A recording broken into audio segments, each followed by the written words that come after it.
For the French, the Louvre is not just a museum.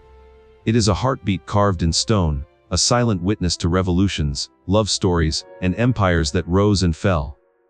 Every arch, every hallway tells a piece of France's soul. To walk its corridors is to touch history itself. On Sunday mornings, the air around the Louvre feels sacred. Artists gather at the fountain sketching statues of forgotten kings, while old couples sit beneath the glass pyramid, holding hands like they once did in their youth. Paris moves slowly here, as if the world itself pauses out of respect. And yet, on one quiet October morning, that sacred stillness was broken. In just 7 minutes, thieves pierced through centuries of pride and shattered the illusion of safety. The Louvre, this temple of art and culture, was robbed. It wasn't the jewels that stunned the nation. It was the insult. The feeling that something far deeper had been taken. That beneath all the glass and marble, even the proudest heart of France could still bleed. What happened that day was not just a crime. It was a story about obsession, daring, and the fragile line between reverence and greed. Because when humans chase beauty for power, instead of meaning, even history itself can be stolen.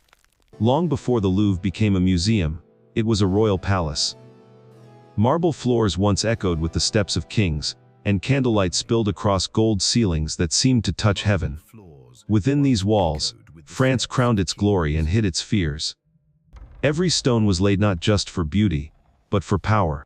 When the monarchy fell and the people reclaimed this palace, something changed. The Louvre was no longer a fortress of privilege. It became a promise. A promise that art, knowledge, and culture would belong to everyone, not just the chosen few. Generations grew up under that promise. Schoolchildren pressing their faces against the glass to see the crown jewels.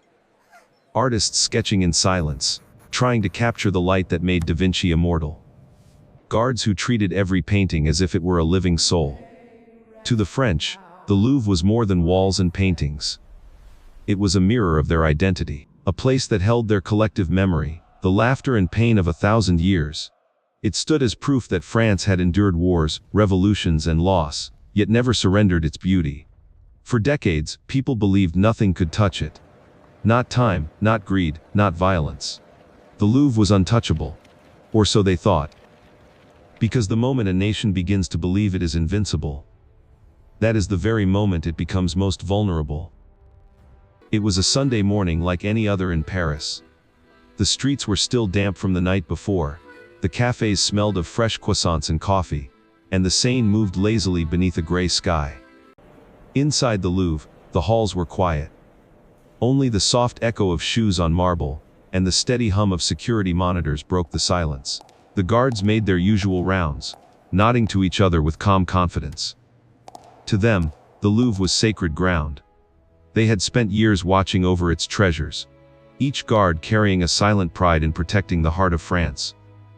None of them could have imagined that, within the hour, their sanctuary would be violated. At 9 o'clock in the morning, a small group of men in bright yellow vests rolled a construction lift toward the side of the museum. No one paid attention. Construction was routine here. The sight of workmen blending into the scenery seemed ordinary. But that was the brilliance of their plan. They didn't sneak. They belonged. The lift rose slowly toward a second-floor window of the Galerie de Pollen, where the French crown jewels were displayed. A blowtorch hissed, and a small saw cut through the silence. Sparks flickered briefly, then vanished into the morning light. Inside, cameras blinked, sensors glowed, but no alarm sounded yet. The men moved with precision, every motion rehearsed, every second calculated. Paris continued to wake outside, unaware that history was being rewritten above its cobblestones. The guards still believed everything was normal. One of them even paused by the Mona Lisa, smiling faintly as a group of tourists admired her mysterious eyes. He didn't know it would be the last moment of calm before chaos. Sometimes, the most dangerous sound in the world is silence. Because silence is the moment right before everything breaks. They entered like ghosts. No shouting, no chaos, just the cold focus of men who had practiced this moment 100 times. The gallery was still half-lit, the morning sun stretching through tall windows, washing the marble floor in pale gold. To anyone passing by, it would have seemed like another day at the museum. But beneath that calm, history was about to shatter. They moved straight toward two specific glass cases, not even glancing at the other treasures that lined the room. It was as if they knew the layout by heart. One thief pressed a small grinder to the glass. A deep metallic roar filled the air, echoing like thunder trapped inside a cathedral. The vibration startled nearby tourists. One man raised his phone, capturing the blur of motion, the brief spark, the impossible realization of what was unfolding before his eyes. In less than 7 minutes, 9 pieces were gone. The crown of Empress Eugenie, her delicate tiara, a diamond brooch that had survived wars and revolutions, all vanished into the hands of strangers. These were not just jewels. They were the fingerprints of French history. A guard turned the corner just as the alarm shrieked to life. The sound ripped through the gallery, bouncing off the ancient walls. Panic spread. Visitors were ushered toward the exits, children crying as their parents hurried them down the stairs. One tourist later said she felt as though the entire building was holding its breath. But the thieves didn't run. They retraced their steps calmly, as if time itself bent for them. Down the lift, into the courtyard, through the gate. 2 scooters waited by the curb, engines rumbling. In seconds they were gone, leaving only dust, echoes, and disbelief behind. A single crown slipped from a bag, landing with a hollow clang on the cobblestones. Its frame bent, its jewels cracked. The sound was small, almost tender, yet it carried the weight of a nation's heartbreak. By the time police sirens wailed across the city, the men had already vanished into the Paris morning. 7 minutes. That was all it took to steal, not just gold and diamonds, but the pride of a country that believed its treasures could never fall. By noon, Paris had stopped breathing. The sirens, the barricades, the flashing lights turned the heart of the city into a scene of disbelief. News anchors repeated the same headline over and over. The Louvre, the pride of France, had been robbed in broad daylight. Outside the museum, crowds gathered behind police tape, their faces pale with confusion. Some wept, others stood in silence, staring at the grand facade as if waiting for it to speak. Inside, the marble floors were littered with footprints and shattered glass. A curator stood before the empty cases, her hands trembling. She had spent her entire career guarding these jewels, polishing their cases every morning. Now, all that remained were smudges and dust. They didn't just steal from the museum, she whispered. They stole a piece of who we are. The police moved quickly, sealing every exit, reviewing footage, collecting fingerprints from the lift and the window frame. Yet every trail led to nothing. The men had vanished as if swallowed by the city itself. The lift was traced to a fake rental company. The plates on the scooters were counterfeit. Every detail had been planned with surgical precision. President Macron addressed the nation that evening, his voice steady but cold. "This is not only a theft," he said. "It is an attack on our history." Across the country, newspapers called it a national humiliation. Talk shows debated whether France had grown complacent, too confident in its past glory. For the first time in decades, the nation's pride felt fragile. At the museum, guards sat in silence, exhausted and ashamed. Some had tears in their eyes. They had done everything right, yet everything had gone wrong. One of them admitted he couldn't sleep that night. He kept hearing the echo of the alarm, the sound that told him his watch had failed. Meanwhile, across the city, ordinary Parisians felt the loss in unexpected ways. An old woman who had visited the Louvre every Sunday said she would never look at the building the same way again.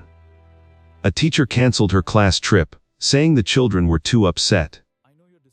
Even the tourists who arrived days later spoke in hushed tones, as though walking through a cathedral after a tragedy. In those days, the Louvre felt different. The air was heavier, the silence deeper.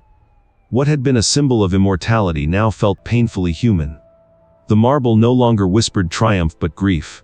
And beneath the glass pyramid, the reflection of the French flag seemed dimmer, as if even its colors were mourning. The Louvre had survived revolutions and wars, but this wound was different. It wasn't carved by cannons or fire. It was carved by human hands, driven by greed, and executed with intelligence. That is what made it hurt the most.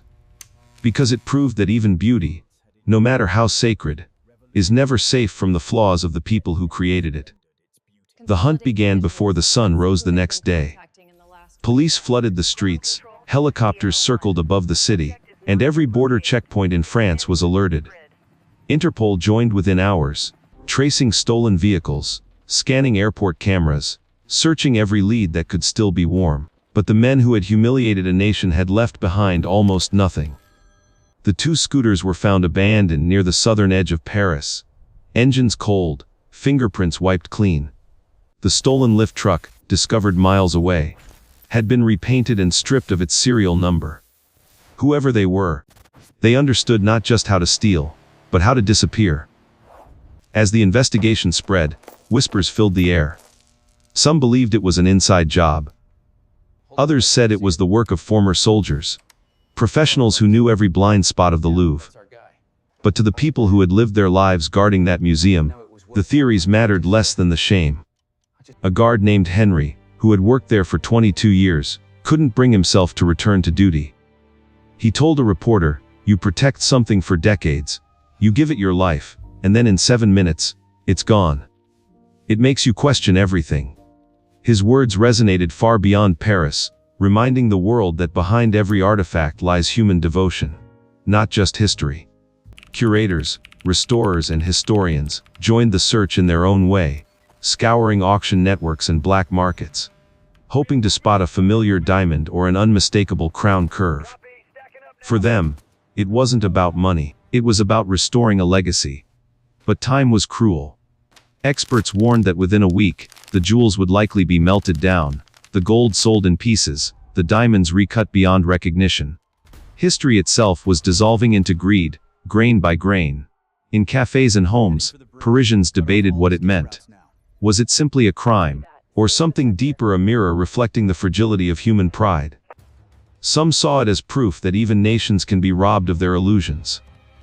Others said it was poetic justice, that France had turned art into spectacle, and now spectacle had stolen it back.